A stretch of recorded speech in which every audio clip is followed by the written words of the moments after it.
সবাইকে আদাব ও নমস্কার। আশা করি সকলে ভালো আছেন। আজকে যে বিষয়টি আপনাদের কাছে শেয়ার করব সেটা হচ্ছে বাংলাদেশের মেট্রো রেল সম্পর্কে। ভিডিওটির সাথে থাকুন।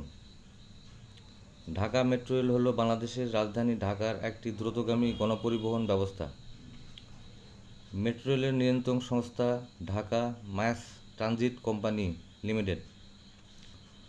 অবশেষে এমআরটি 6 লাইনের প্রথম পর্যায়ে দিয়াবাড়ি থেকে আগারগাঁ পর্যন্ত 28 ডিসেম্বর 2022 জনসাধারণের চলাচলের জন্য চালু করা হয়। এটি বাংলাদেশের